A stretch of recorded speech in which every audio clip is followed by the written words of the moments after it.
Okay, let's go ahead and get started. My name's Mike Niehaus. I'm a Director of Product Marketing on the Windows team at Microsoft.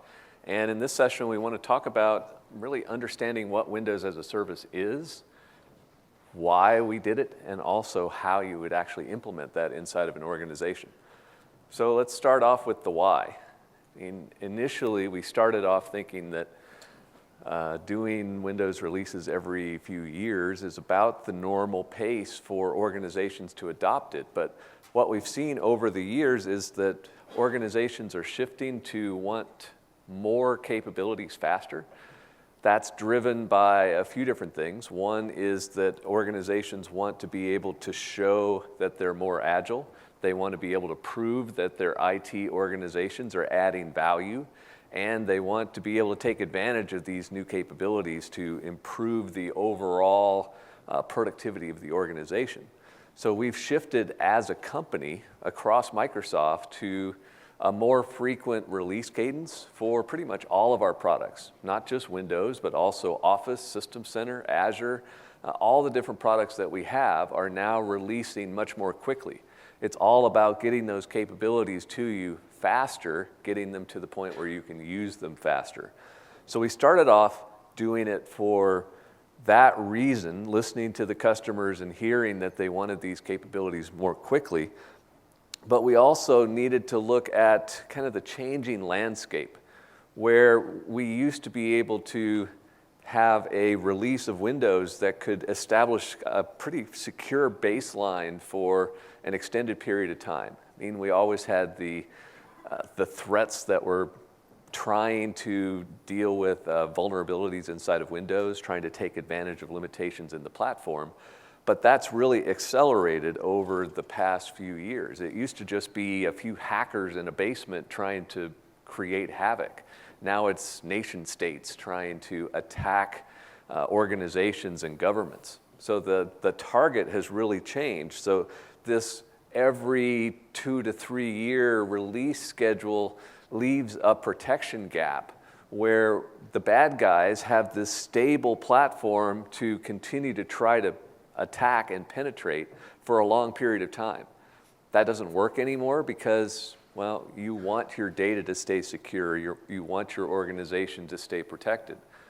By us releasing much more frequently, twice a year, which is pretty much our rough guideline, we can shrink that protection gap down to almost nothing. We're releasing new security capabilities into the OS faster than the bad guys can adapt and take advantage of those.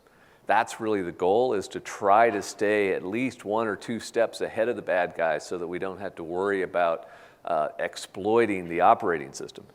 Now, there are other pieces to the puzzle that still play into this, like the social engineering attacks where the user becomes kind of the weak point in the process, but we want to make sure that Windows as a platform can provide as many security capabilities as possible to make sure that we've got this surface area that these organizations are going after down to the bare minimum. We also want to simplify the deployment process too, because we've seen organizations go through this every 3 to 5 years where they had to build up these big project teams and go through an 18 to 24 month project to deploy a new version of Windows into the organization. That involves infrastructure upgrades and application testing and new image creation and the deployment process itself, which is a very expensive proposition. The reason that it becomes so expensive is because it's such a big project, and it's such a big project because it's such a big change, because you're really getting 3 to 5 years worth of changes implemented at once. By us releasing much more frequently, we want to shrink that deployment project from this big 18 to 24 month pull everyone away from their jobs project down to a nice, small, repeatable process that you can go through every 6 months, where it becomes part of the business and part of the routine. So that's what we want to get to, getting rid of those big deployment projects and instead substituting much more frequent, smaller projects where the amount of change is much smaller, and as a result, the impact to the organization each time you do it is incremental rather than this big monstrosity of a new OS being dropped into someone's lap. We've deployed Windows 10 fairly broadly already with 400 million plus machines running it. In the enterprise and business space, about 50 million at this point, seats deployed. So we've made a lot of progress getting Windows 10 out into the general population. And we've been working with customers and trying to measure how they've been doing, especially as they get into this cycle. Anyone can deploy Windows 10 once to go from, say, Windows 7 to Windows 10. You know how to do that because it's not really that different than what you went through to go from Windows XP to Windows 7. So you know how to do that process. But once you're on Windows 10, how do you keep it up to date? How do you stay up with the feature updates that we'll come out with 2 to 3 times per year? That's Windows as a service. That requires a different mentality and a different way of doing things. Trying to take that old deployment process and apply it to something that happens every 6 months or so is not good. It needs to be reduced from that big project down to that much smaller one. So we've been working with organizations like Kimberly-Clark, mentioned on the slide here, that they've gone through that multiple times now and said that it's about 75% less effort than any operating system that we've deployed before. That's a good start. Now, we still have some work to do because if you think about it, if you did a deployment every 5 years and now you're doing them twice a year, you're doing 10 times the number of Windows deployments as you did before. If you're going to do 10 times the number of deployments, you want the cost to be about 1/10 of what you did before in order to basically have it be kind of money neutral, but we're not quite there yet. They're saying that reduced it by 75%. It's like, oh, we need to make that better. We need to get it to 90% in order to truly have a revenue neutral impact on the organization. So we don't see Windows as a service as something that's ever done. It's a process for us of continually improving this to continue to reduce that effort, to reduce that cost, so it gets to the point where it is 90% or even 95% less effort and less cost than what you've done in the past. So we know we still have work to do and we continue to work on that. So let's talk more about what it is. What is Windows as a service? Really, it's a new way of building, deploying, and servicing Windows. When we talk about building Windows, this is how we go about developing, testing, and releasing a new version of Windows. When it comes to deployment, that's all about once we've done that release, how does an organization deploy that broadly throughout all their PCs? And then from a servicing perspective, how do you patch it? How do you keep it up to date? So we've changed all of those. From a building perspective, we've implemented kind of a cycle. We want to be able to go through a simple cycle to make these new capabilities available to you frequently so that you can see the development as it's going on. That's the insider preview process. We want every organization to have some PCs enrolled in the insider preview so that you can see the new capabilities as we're developing them, provide us with feedback on those capabilities, do some basic app testing and infrastructure validation to make sure that these builds are still working well inside of your environment, and really just build up your confidence so that once we get to that release point, you're then ready to start piloting. When we do the release, that becomes a current branch release. You'll see that term referenced frequently. Current branch basically just means we've released it. It's now ready to be deployed. For most organizations, that means piloting in the first 4 months or so of this release's life. It's not necessarily targeted for broad deployment. It's targeted for pilots. Let's try to get 10 to 20% of the PCs in the organization to run this new release so that you can validate the bulk of your applications, your infrastructure, your websites, everything else to make sure that you're ready to do the broad deployment. For broad deployment, we have Current Branch for Business. Current Branch for Business is not really anything different than Current Branch.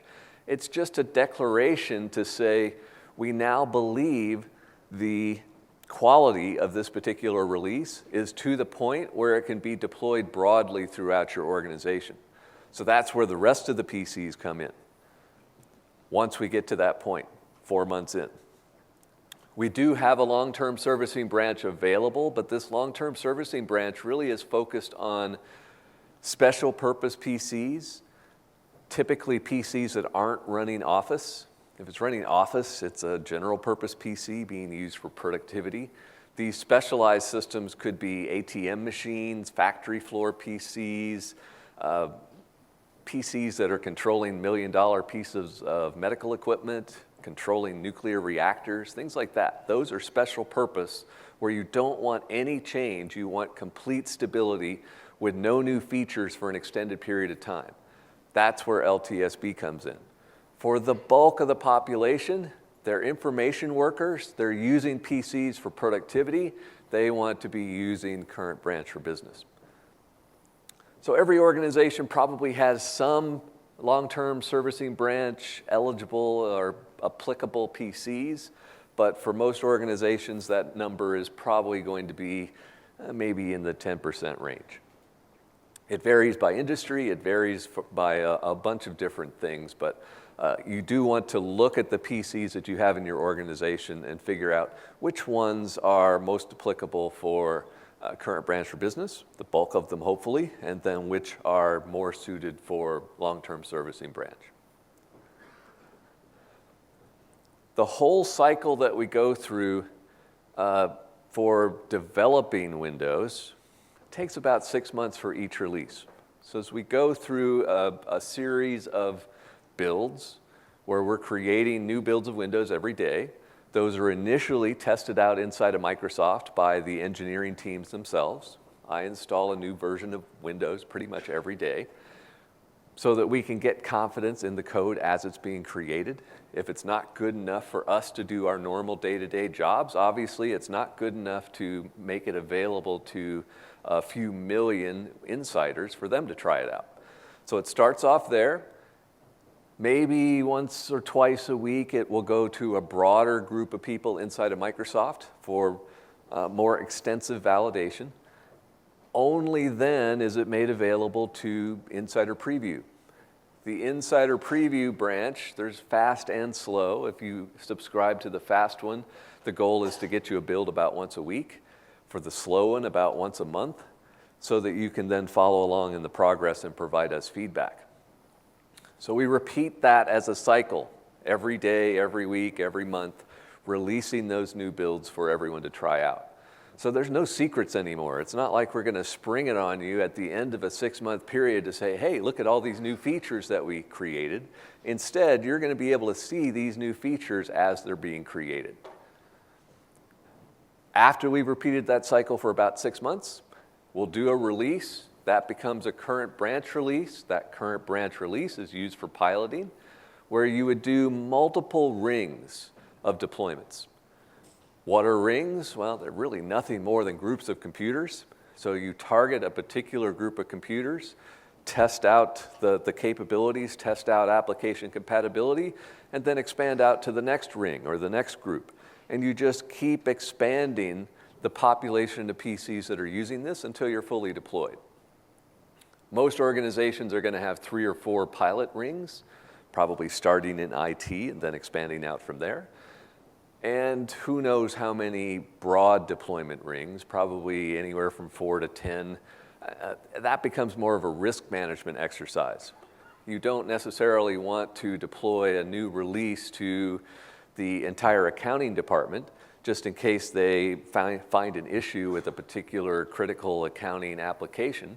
Instead, you may want to do a third of accounting in one ring, another third in a second ring, and the remaining accountants in the third ring, just to reduce your risk. Piloting is all about trying to get coverage of apps. So you start off small just to make sure the critical infrastructure pieces work. You expand out to try to cover more applications, expand out from there to try to get to, say, 90% application coverage. Generally, that's doable by targeting 10 to 20% of the PCs.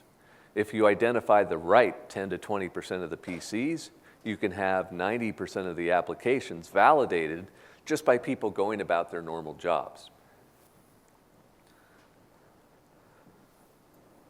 When we talk about the terms, I've thrown around some of them already, we talk about feature updates and quality updates. Feature updates are the twice per year new releases of Windows that add new functionality. Quality updates are monthly patches. These monthly patches fix bugs, fix security issues, really address any problems that we found in the OS. Generally, no new features. So, Patch Tuesday, you deploy quality updates. Twice a year, you deploy feature updates. We have made changes in the packaging mechanisms for quality updates. They are fully cumulative in Windows 10. Each new quality update that we release supersedes the previous one. So to get a Windows 10 PC up to date, all you need to do is install one update. Regardless of how long it's been since that PC has been patched, you install that one update, it's now fully up to date. So you could have a PC that sits in a closet for a year, turn it on for the first time, install one update, it's now current. We've really done that to simplify the process for monthly updates. The process that we had in place for Windows 7 and Windows 8.1 was way too complex. We'll talk about that a little more later. We wanted to keep things nice and simple. We do have some programs that can be used to help with that. In the case of quality updates, we have a special insider preview ring called a release preview ring so that you can get pre-release non-security updates a couple of weeks before those are released on Patch Tuesday. We also have a security update validation program, SUVP, that organizations can sign up for to get pre-release security updates a week or two before they're released on Patch Tuesday, so that you can then deploy those, test them out, and let us know if you find any issues. That particular SUVP program does require non-disclosure agreements because effectively we're telling you about security issues that we haven't yet told the general population about. But for some number of organizations, that's useful to let you do kind of a pilot of the Patch Tuesday updates that will come out a week or two later, so that once you get to Patch Tuesday, you have the level of confidence necessary to just push the button and broadly deploy. We are looking at changes to the patching process on Windows 7 and Windows 8.1. We've implemented some of those already. You've probably seen those, where we now have security-only updates released every month for Windows 7 and Windows 8.1, a single update containing all the new fixes per month, and a monthly roll-up that we release as well that's fully cumulative, containing new security and non-security updates. So over time, that cumulative roll-up continues to grow and contains all of the fixes released from the point in time where we started that process. So we're trying to take some of the learnings that we have from Windows 10, where we've simplified this process, and bring them back to Windows 7 and Windows 8.1 as well. When we talk about timelines, we start off on the development side. Remember, about 6 months of development. We then release, beginning the piloting process. That's about 4 months, we would expect for most organizations. And it takes us about 4 months before we get to the point where we're willing to say, yes, we think the quality level is sufficient because we have the deployment numbers that we need to see. We have feedback from customers, we have feedback from ISVs, we have feedback from OEMs, all saying that, yes, we've addressed all of the major issues. It's now ready for broad deployment. So that 4-month pilot period with current branch is then followed by a longer period of time to broadly deploy and continue to use that release. We have a general rule in place that says we will support 2 CBB releases of Windows 10 at all times. So after we've declared the 3rd CBB release, it causes the first one to no longer be serviced or supported anymore.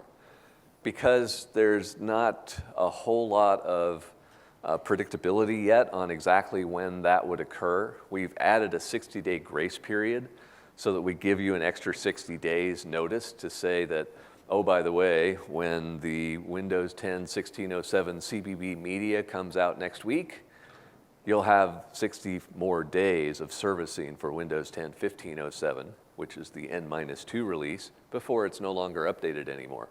So we added that in just to give a little bit more flexibility. But if you total all those up, 4 months plus 12 months plus 2 months, that's a minimum of 18 months for servicing and support of each release that we come out with. Because the rule is 2 CBB releases, though, it can actually be longer. The only way it would get down to 18 months is if we released exactly every 6 months. We haven't done that yet. So far, they've been a little bit farther apart. So as a result, for the releases that we've come out with, they've been 20 months, 22 months, 24 months, things like that. Where it starts to get more interesting is when we then start stacking these on top of each other, and you start to see the interactions between them. So as you're piloting one release, you're already evaluating the next one. Once you're broadly deploying a release, you could be piloting and evaluating. So it's not going to be unusual for you to be looking at 3 different releases of Windows at the same time.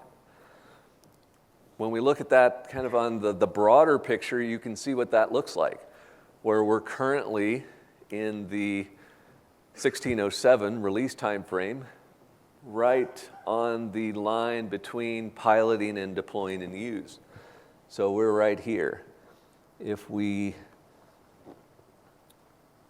draw a line in here, we could actually follow that up to see that, okay, we're on Windows 10 1607 right at the CBB declaration time period, which means we're right in the middle of the life cycle for Windows 10 1511, and we're right at the end of the process for Windows 10 1507. So that one has another 60 days or so of time before it is no longer serviced. One of the questions that we tend to get from customers then is, well, maybe can we skip one of these? Can we go directly from Windows 10 1507 to 1607?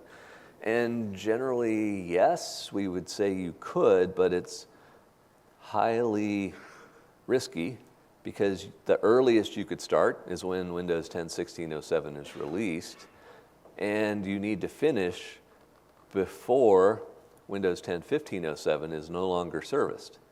So that effectively means you have a deployment window of about 6 months. So if you think you can deploy a particular release to every PC in your organization in a 6-month window, yes, you can skip a release, but you don't have any more time than that.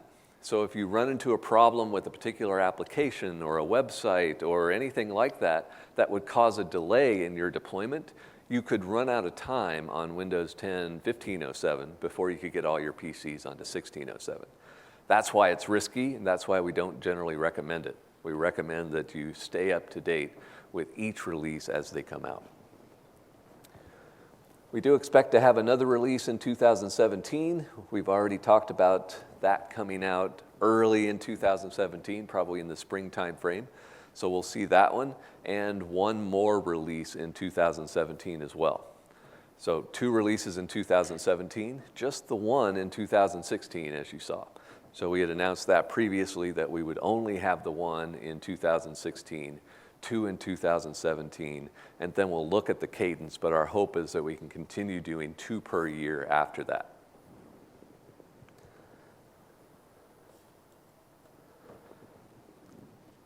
So let's talk a little bit about how. How do we take that big deployment project that we did every 3 to 5 years, where it was dozens of people taking months out of their lives and doing nothing but deploying that new version? How do we go from that to something that's nice and small, where it can be repeated every 6 months? We really had to look at each of the pieces and figure out how to shrink them. If we break down the deployment, somehow we lost the labels in here, but if you look at the big bar, basically the biggest chunk of that, the bottom piece, is application testing, validating the apps to make sure that they work. The other big chunks are creating images, deploying the process itself, and updating the infrastructure. So it's those four main components. So we need to shrink those four components or eliminate them altogether. From an application perspective, we want to reduce that by focusing much more on piloting and much less on proactive testing. Instead of trying to prove before we deploy the first PC that 100% of the apps work, instead, let's focus on maybe the 10 to 20% of critical apps, validate those, make sure those work, and then do the rest just by deploying to pilot participants and telling them to pick up the phone if they find any issues. The reason that works is the compatibility rates that we're seeing in Windows 10 are 99% or better. So as a result, we don't expect to see many issues.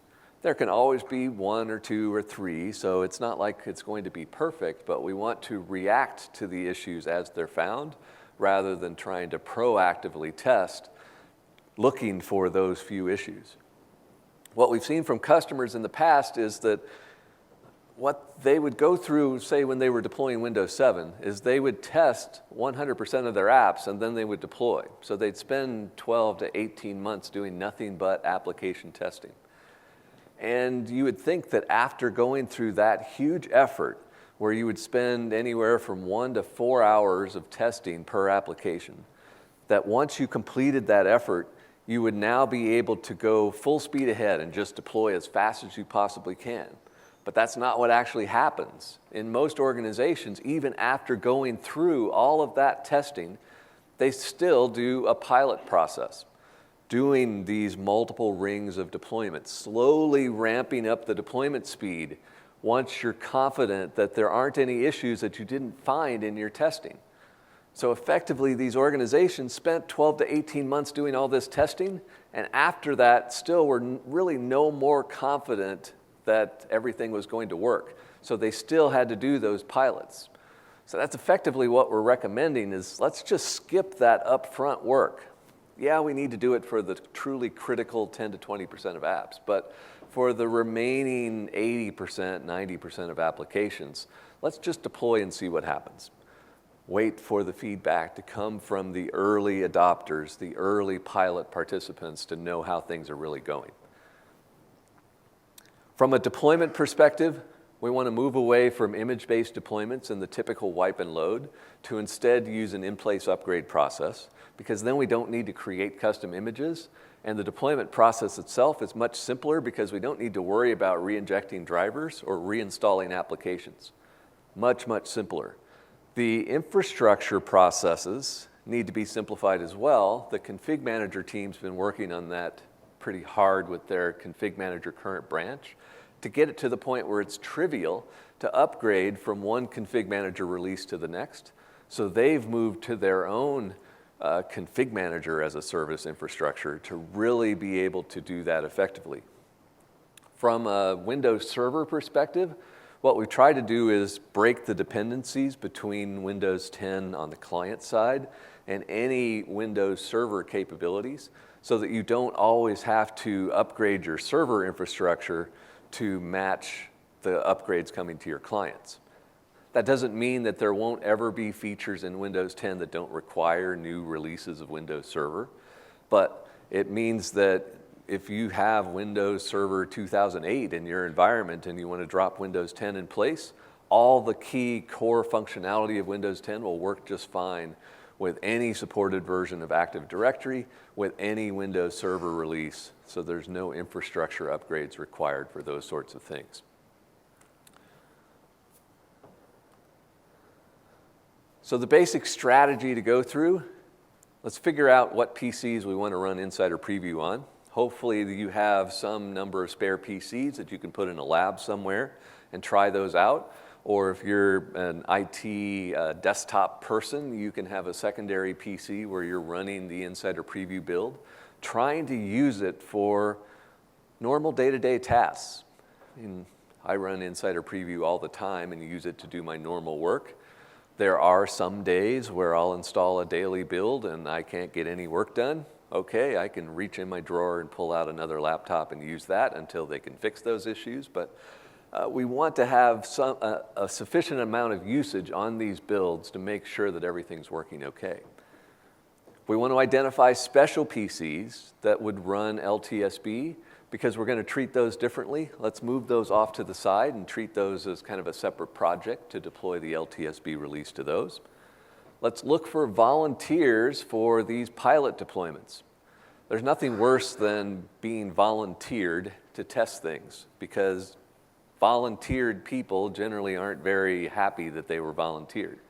If they get into this voluntarily, truly voluntarily, they're much more willing to pick up the phone and call you rather than pick up the phone and call their vice president and complain about what IT did to them today. So you need to get a volunteer set of pilot participants in order to get that feedback flowing to the right place where it can be constructively used to continue to move the project forward rather than destructively used to just cause a political firestorm as people complain about their jobs being affected. So we want volunteers. We want to do the pilot deployments to multiple rings of those, and then we want to prepare for that broad deployment just by breaking the environment down into multiple groups of PCs to reduce risk overall. So we've talked about all of these as we've gone through. Current branch for pilot deployments, current branch for business, which is exactly the same thing, just at a different point in time for broad deployment, LTSB for special purpose devices. There are differences between them. The key things to think about, but especially between CB and CBB and LTSB. LTSB doesn't include Microsoft Edge, the new browser, doesn't include the inbox applications, doesn't include Cortana, doesn't include the Windows Store. It doesn't include anything that changes frequently because that would go against the idea of LTSB. If we put Edge into LTSB and then continue to add new capabilities to Edge through monthly updates, or if we put inbox applications, even the calculator app, on an LTSB machine and it gets updated every week through the store, that goes against the principles of LTSB.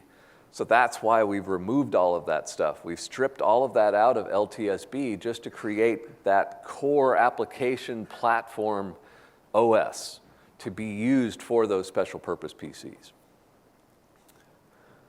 From a servicing perspective, that also means that there are different servicing bars between the two OSs. Obviously, if we find a security issue, we're going to fix it. But for non-security issues, we're going to be much more aggressive about fixing non-security issues on current branch than we ever are on LTSB. So we would have instances where a particular fix that we've released for a current branch for business release may not be released for LTSB unless someone specifically requests it and makes the case for that. So the servicing bars are certainly different between the two, and the look and feel is certainly different between the two. And when we remove all that stuff, what you're left with ends up with a fairly bare operating system on an LTSB release compared to a CBB release. So assuming you deploy current branch or current branch for business, you have to worry about configuring the PCs for what is it going to get next? When is it going to get it next? So we have policies that we've set up to allow you to specify that. And the exact mechanism is going to vary depending on the tool that you're using. We'll talk about that in a little bit. But we have this one core policy built into the OS called Defer, Upgrade, and Updates, where you can enable that to specify this is a PC that's targeting to get CBB with the next release. We want to wait. We want to get that deferred, ready for broad deployment release on this PC. So you can configure a policy to specify, is this a CB machine or is this a CBB machine? Now, LTSB is something different. LTSB is a separate release of Windows, a separate SKU, a separate set of bits, a separate deployment altogether, a separate image altogether. This is really just about figuring out when am I going to deploy the next Windows 10 feature update out to a particular PC.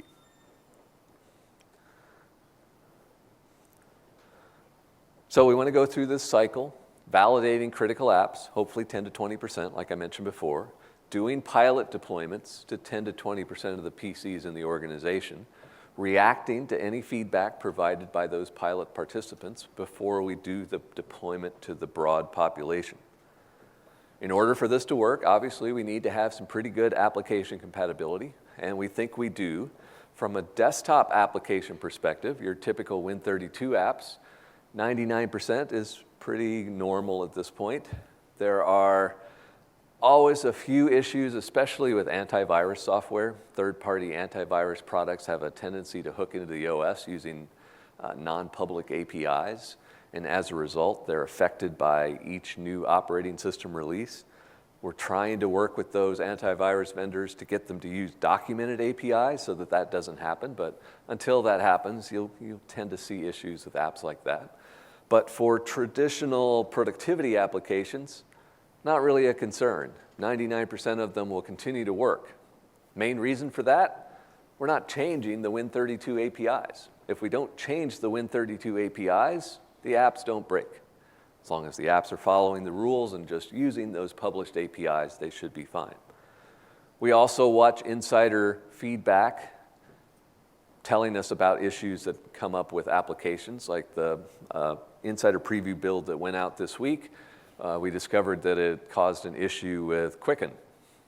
Okay, well, we should investigate that issue and make sure that we fix it while the release is still in insider preview, so that by the time it goes out to current branch, we've addressed that issue and no one would ever see that.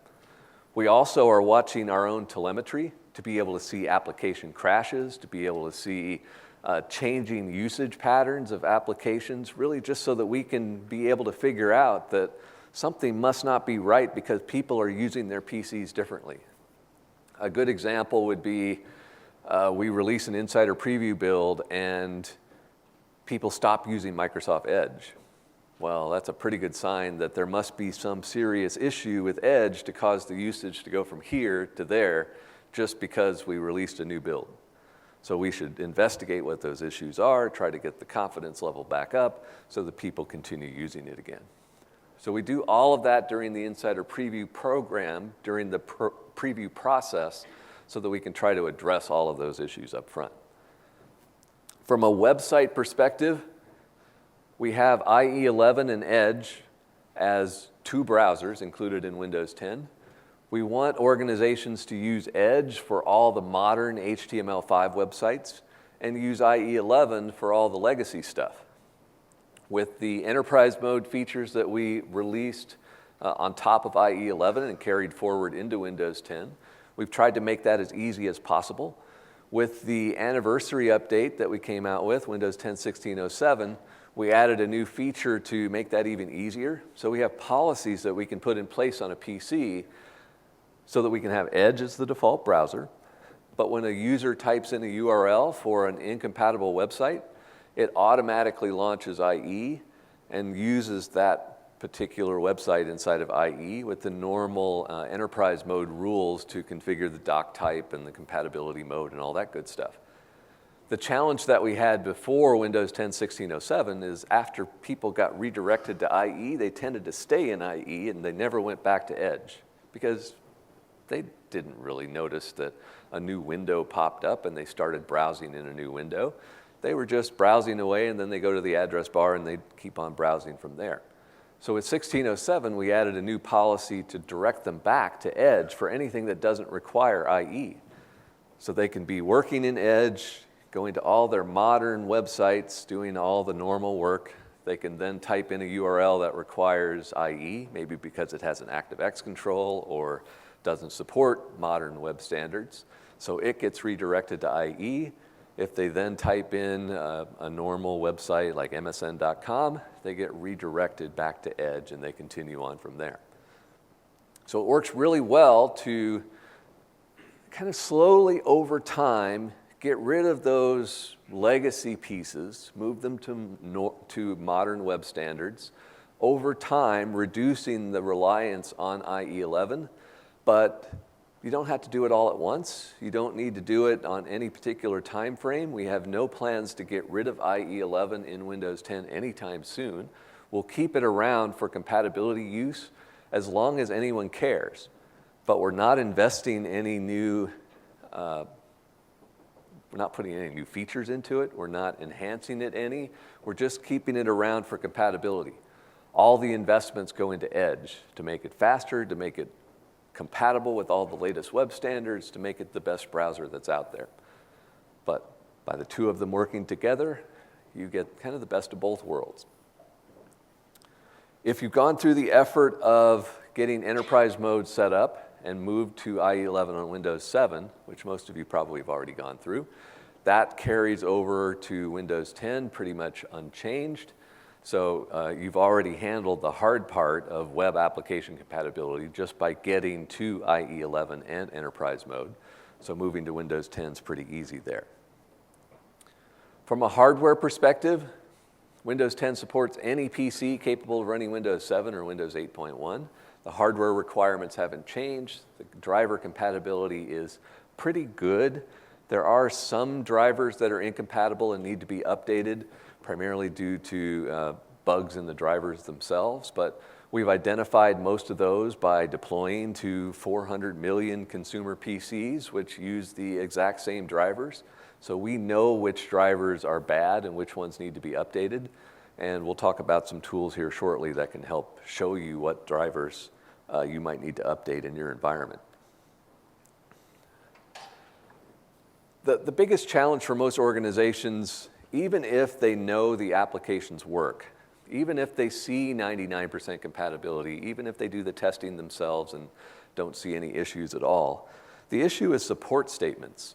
How do you get the vendor to tell you that, yes, we truly support Windows 10? So we've been working on this Ready for Windows site as kind of a consolidated place for you to go to be able to see the support statements that ISVs have released.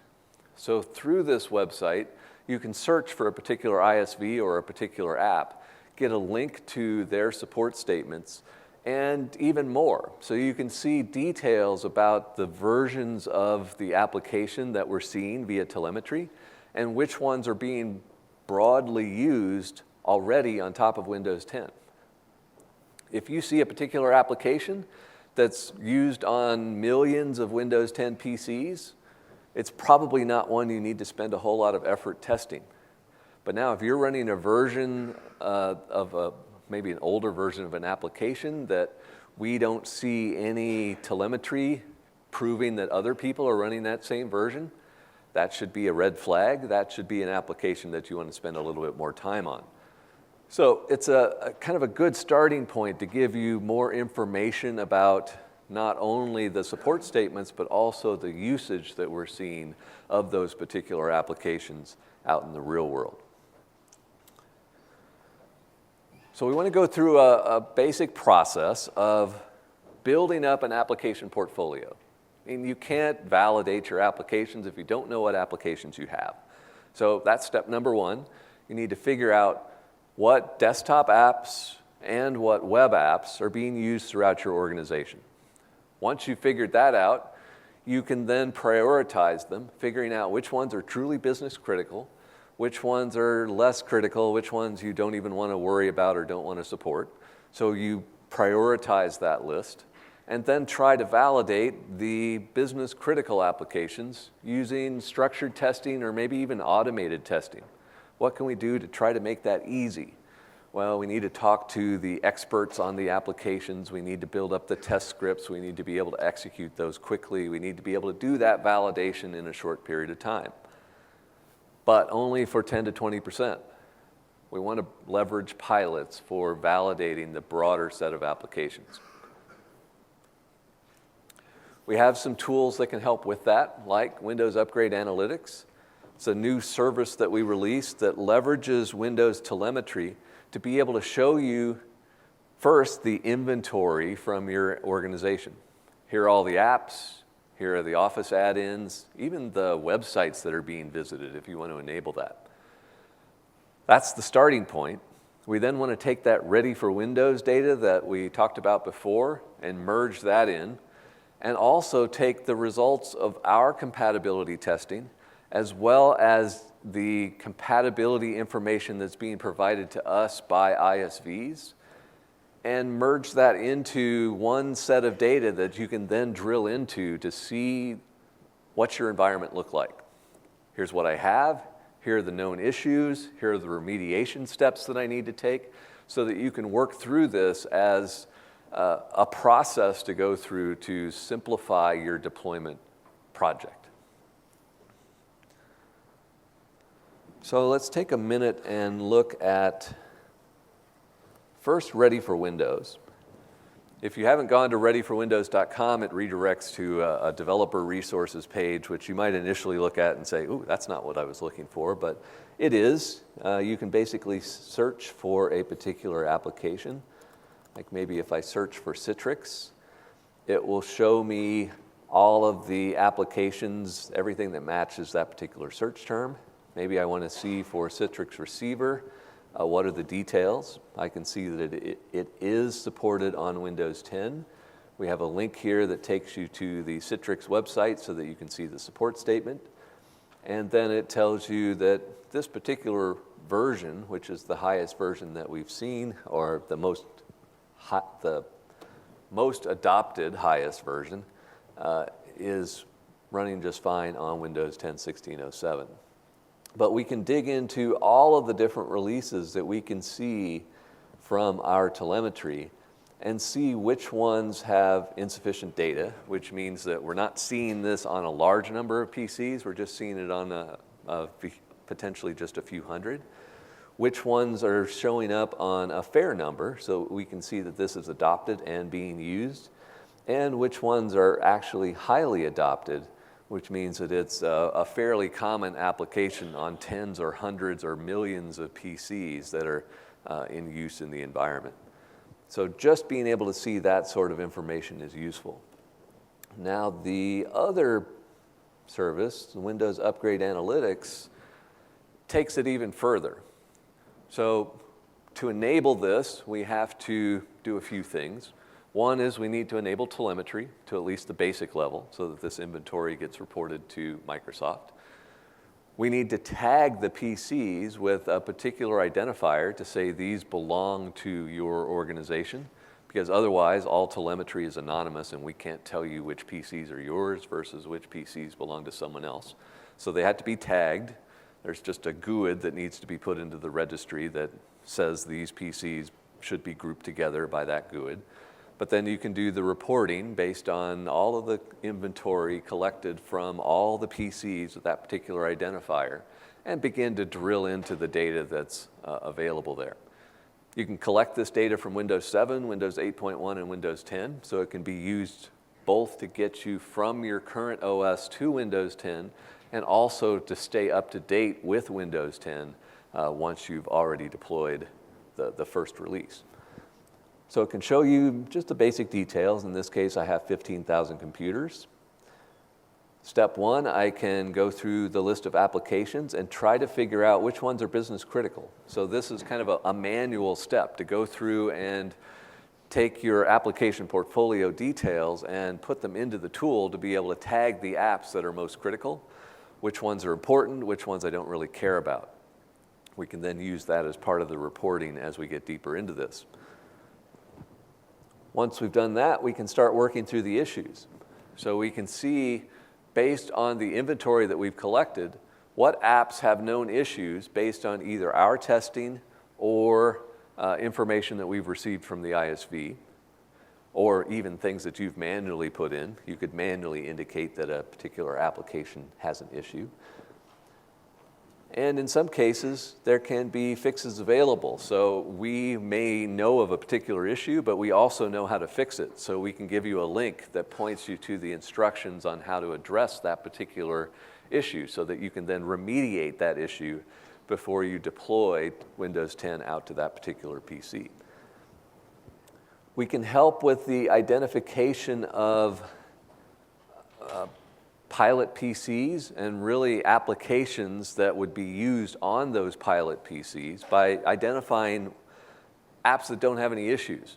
So in this case, we can see a large number of apps don't have any issues. Those could potentially be ones that are easy to get out with the first pilot rings. We also have details on drivers, so we can see which devices are available from Windows Update, which ones you may want to check with the vendor, which ones are available in box with Windows. We can really drill into the details of any compatibility issues with those. So it's all about preparing for the deployment. But eventually we want to get to the deployment phase itself. So we want to be able to see, well, based on the applications and the websites and the information that we've set, which PCs are fully ready to deploy, which ones still need some additional work, and really just to let us identify that population of PCs that we can use to populate our rings. We've added in the past few months the ability to collect details on Office add-ins, which is useful because in a lot of cases when organizations deploy a new version of Windows, they also deploy a new version of Office. So they want to make sure that the Office add-ins work out okay. You may have a pretty good idea of what desktop apps are being used in your environment. You may not have a good idea of what Office add-ins are in use, so we can inventory those as well using some of the Office tools to pull that information into the upgrade analytics. We can also enable site discovery for web compatibility so that you can see what websites are typically being used by people in your organization. This is something that can be enabled for just certain domains or just for internal versus external, so it can be configured because there may be cases where you don't really want to know what websites your employees are visiting. That's way too much detail. I don't want to be able to see that. Nope, take that away.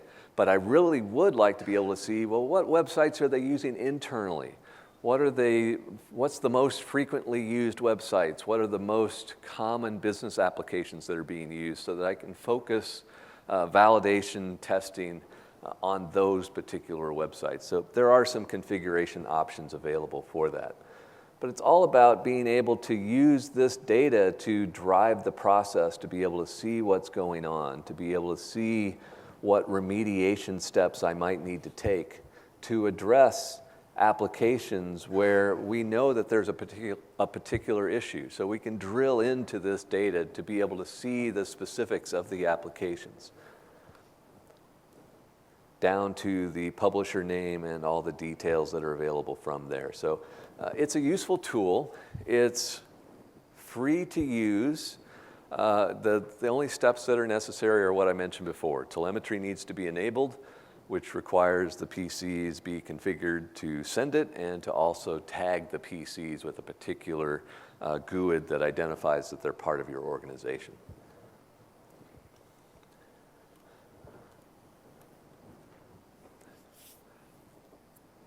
So one of the challenges with feature updates is that they're kind of big.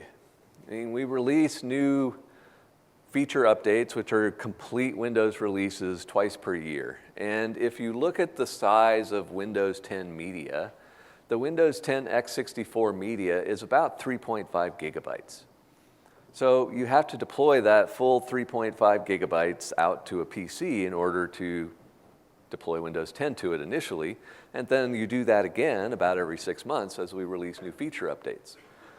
So 3.5 gig sent out to tens of thousands of PCs every 6 months tends to have a little bit of an impact on your network. So we've had feedback from customers saying, man, that's just really killing our network. So we've been working on trying to do some things about that. The first step is to move away from media-based deployments because the ISOs are bigger than the servicing-based packages that we make available through WSUS. So if you were to use the ISO, it would be 3.5 gig. If you were to use the ESD files, the electronic software distribution files that come through WSUS, they're only about 2.5 gig.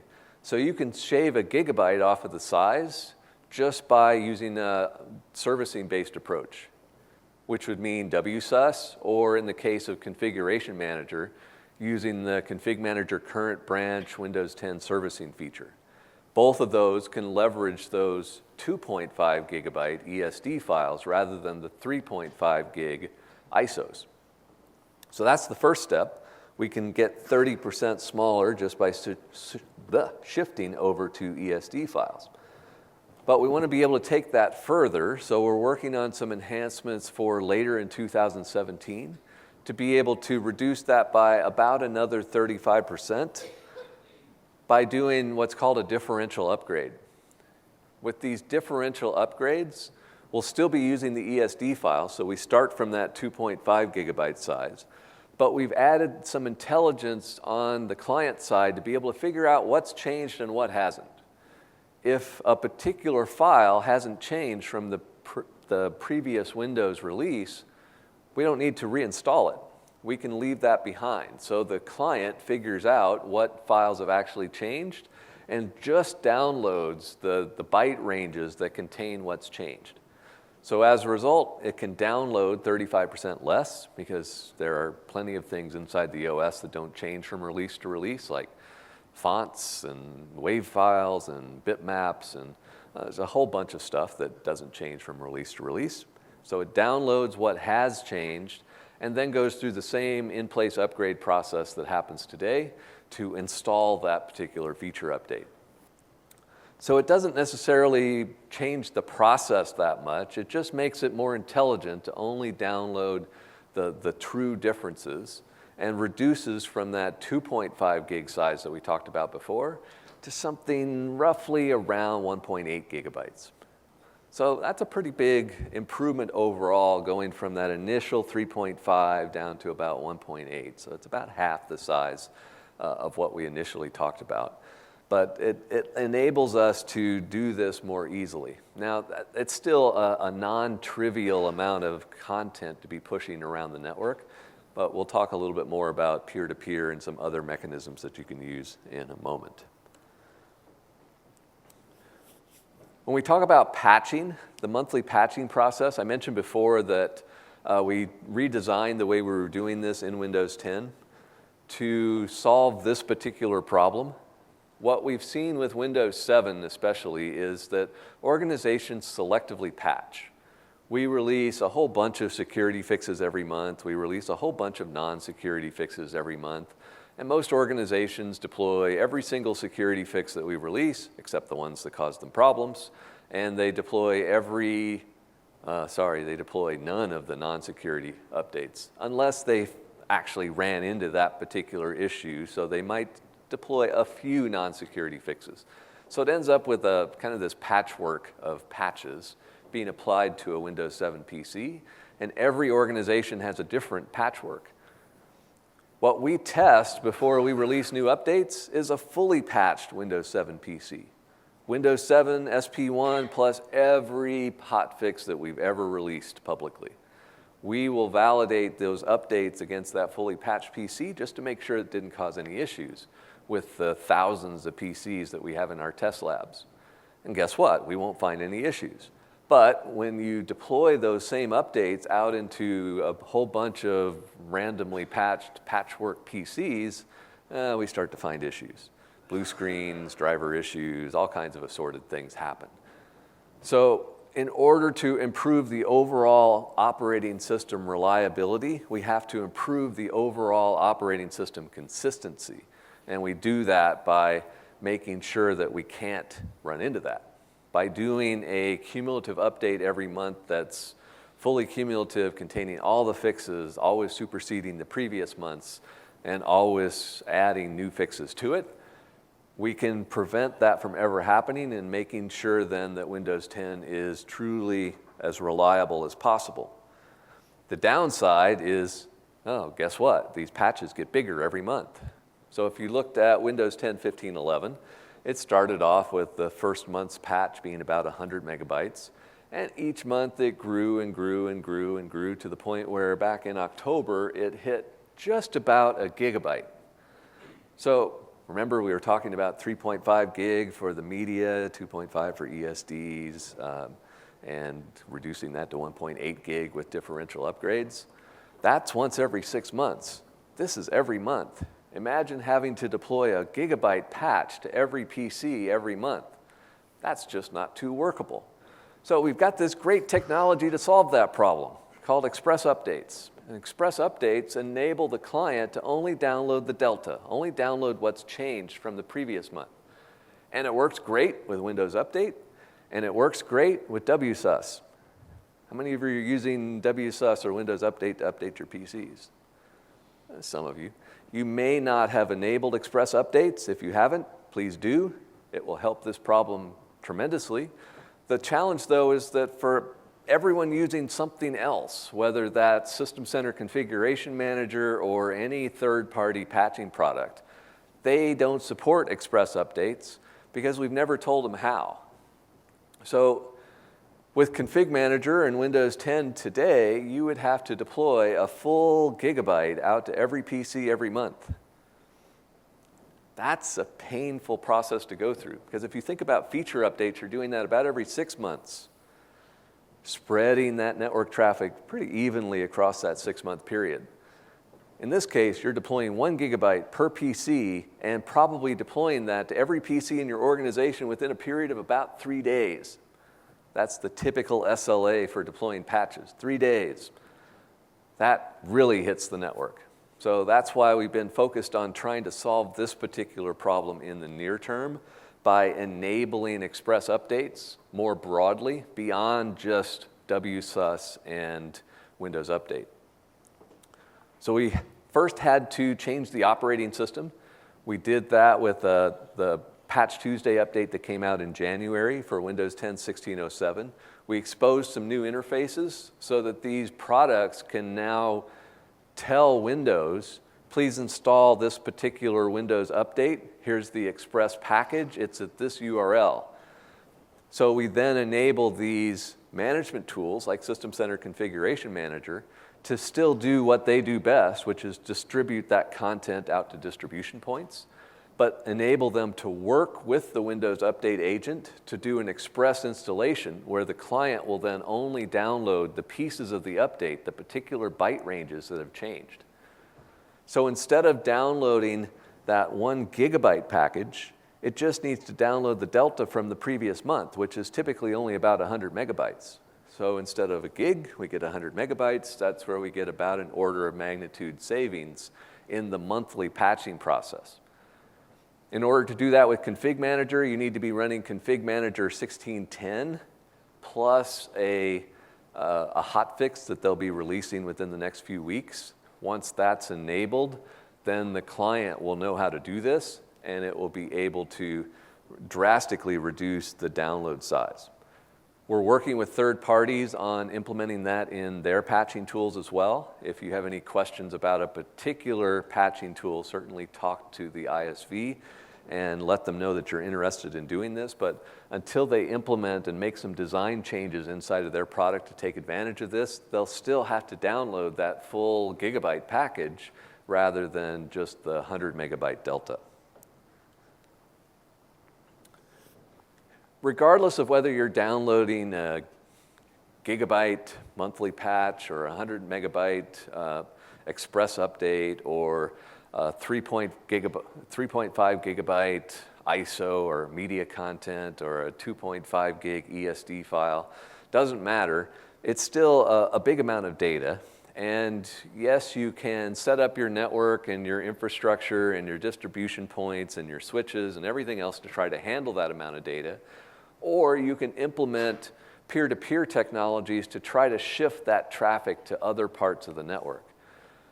If you have a data center where you have a distribution point and all your clients come to that distribution point in the data center, your bottleneck becomes the data center and the switches in the data center, because it needs to push all of that content out to every PC.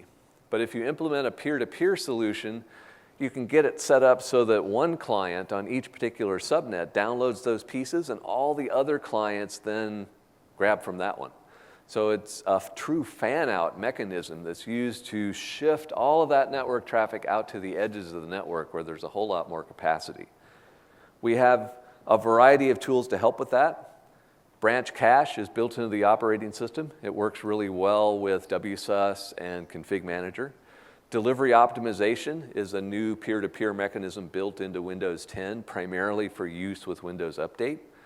And the config manager team has even implemented their own config manager peer caching mechanism now, so that the config manager client can share content with other config manager clients.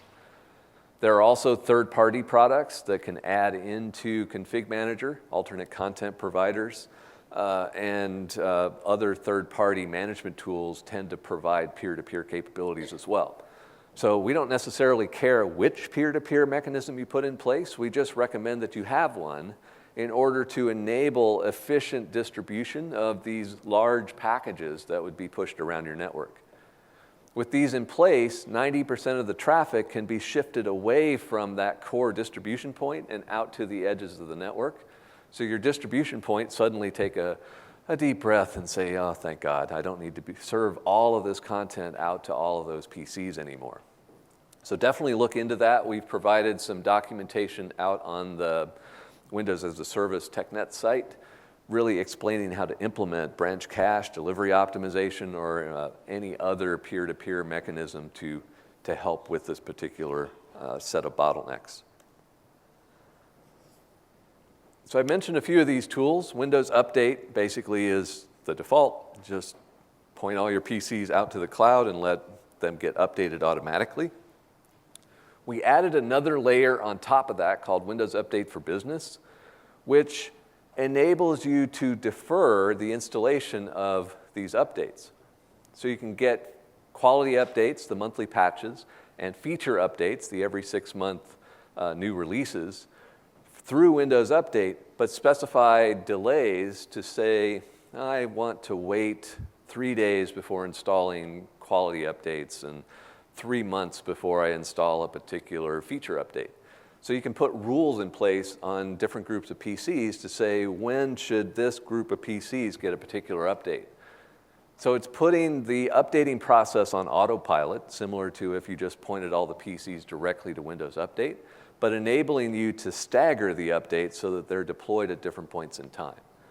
That gives you more control and more risk management around deploying those updates within your organization, but shifts the whole burden of the patching process off to our cloud services using delivery optimization as a peer-to-peer technology to help with that.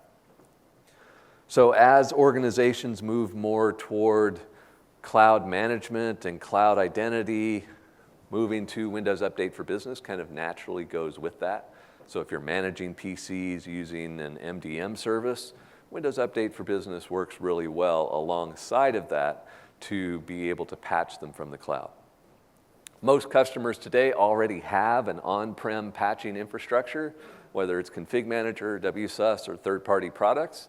They continue to work fine and can be used without any issue. So we're not saying overnight everyone should just move over to Windows Update for Business, but if you do get to a point where you're evaluating more of these cloud-based scenarios with MDM management and Azure Active Directory and all these other cloud services, consider Windows Update for Business as part of that.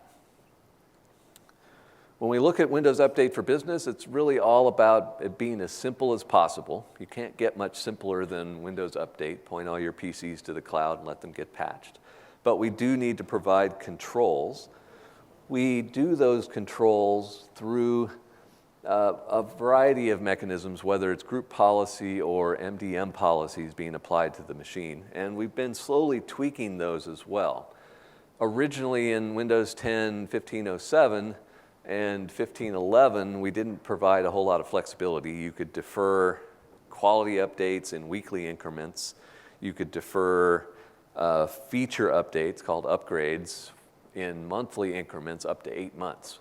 Well, in 1607, we decided that we should give daily capabilities so that you could defer in days, and you should be able to specify whether you wanted to exclude drivers or include drivers. And then for feature updates, same thing, being able to defer in days, but also to be able to control feature updates for both CB and CBB branches. Initially in 1511, you could only defer based on CBB. So if you had a PC configured for CB, guess what? It got the update in day 0. So you had no way of doing rings for CB. You could only do it for CBB. We fixed that in 1607 as well. So we've definitely been trying to work through these issues to help with that.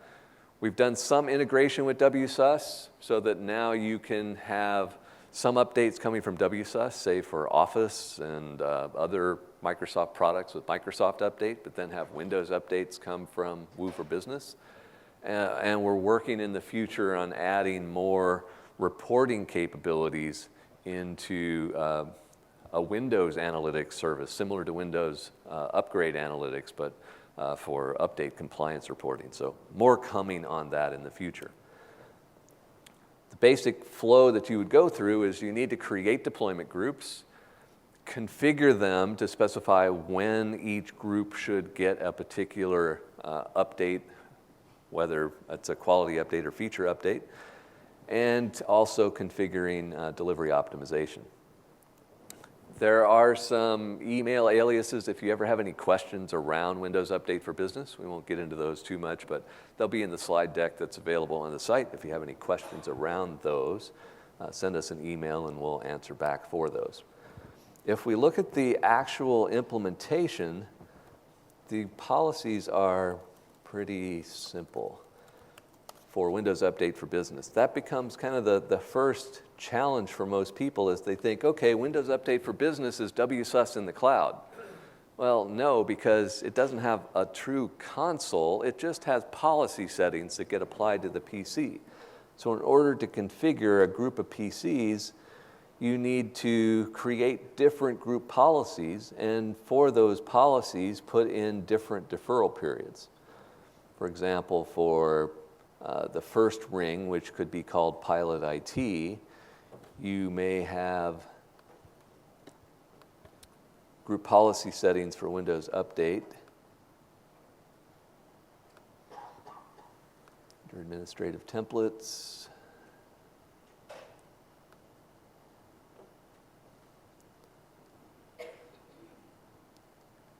Windows components.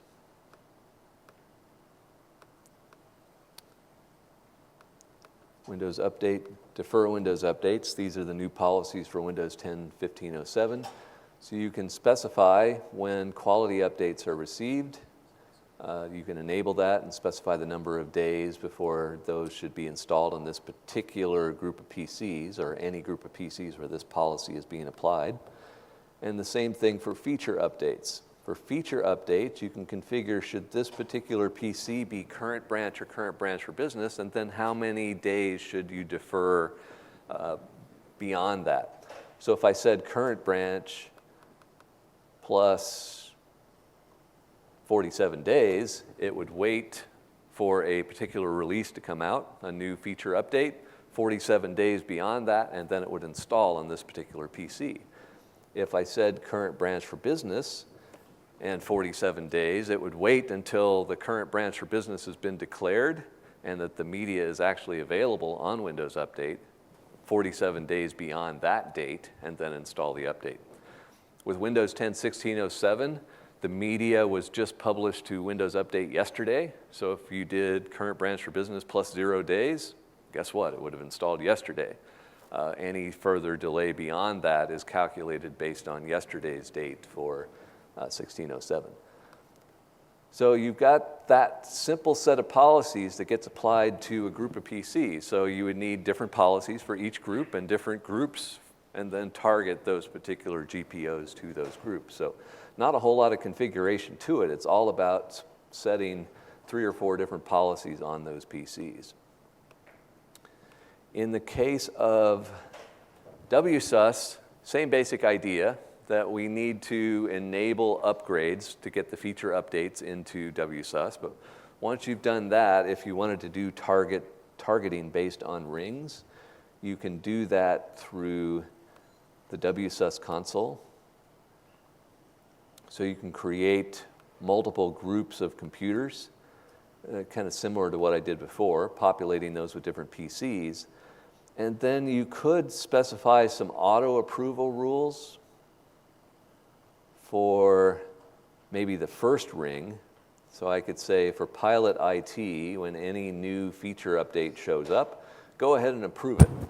For any other groups, you may want to manually do that with WSUS. So you go back into the WSUS console and manually approve a particular feature update when you're ready to deploy it to that next group.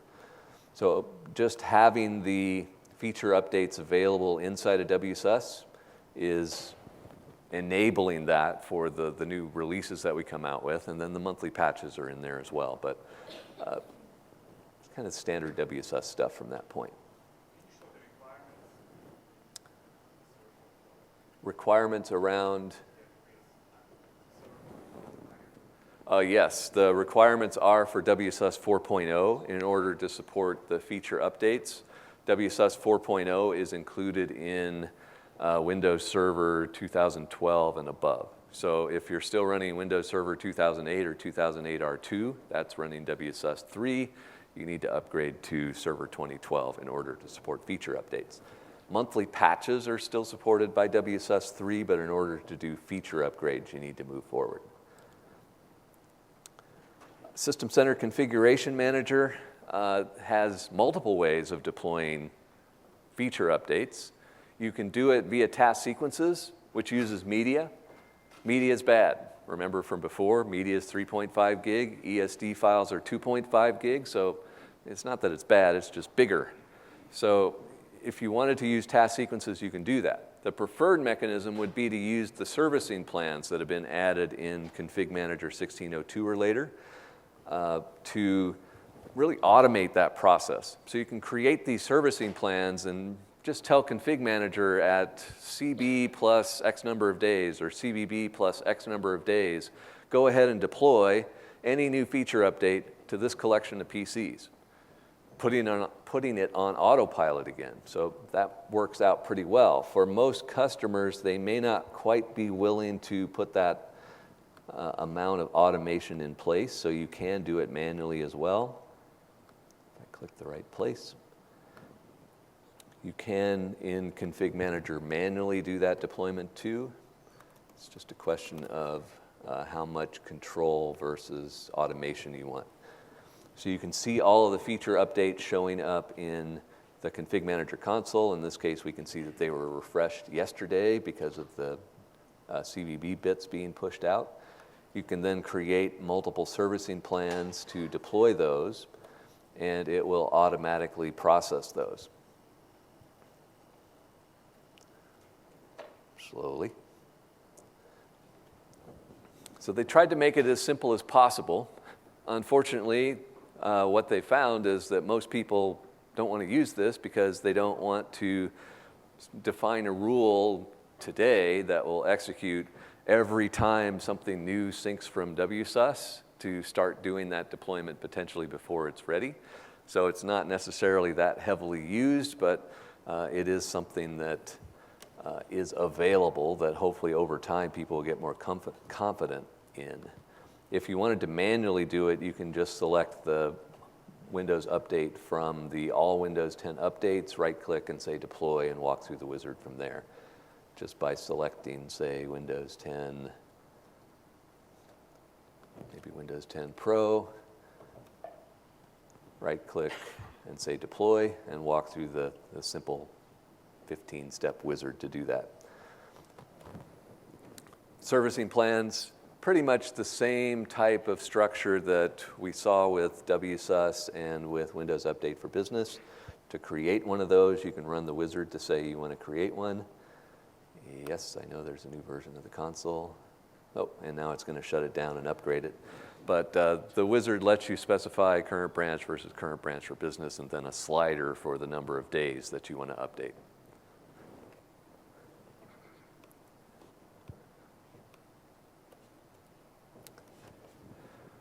So we've tried to consolidate all of the documentation for Windows as a Service in one place on TechNet. If you go to aka.ms/WAAS for Windows as a Service, that gets you to the main set of documentation.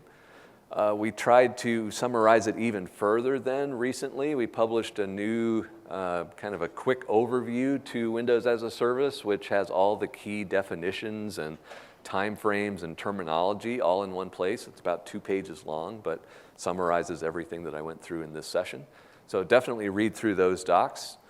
There are two other pages out there that are useful. There's a release info page at aka.ms Win10 release info that shows you all the Windows 10 releases, 16.07, 15.11, 15.07, and what the most recent patches are for them, whether they're currently considered CB or CBB, what LTSB releases are available. So it's kind of a table of all the information about the Windows 10 releases that are out there. And then Win10 release notes has details on what's being fixed in each of the monthly patches and what's being added in the new feature updates. So it's kind of the running set of release notes for Windows 10 to show you all the changes that have happened. So definitely check those out. If you haven't signed up for the Windows Insider program, certainly I recommend that for at least a few PCs in your organizations. And we've got lots of other information available for Windows IT pros out there as well. With that, we're a few minutes over time, so if anyone has any questions around that, I'll hang around Windows as a Service in general. I'll hang around up front for a little bit. Hopefully that was a useful overview as quickly as I could get through it on Windows as a Service. I do have another session on deployment later this afternoon. Hopefully I'll see some of you there, but thanks for attending, and talk to you later.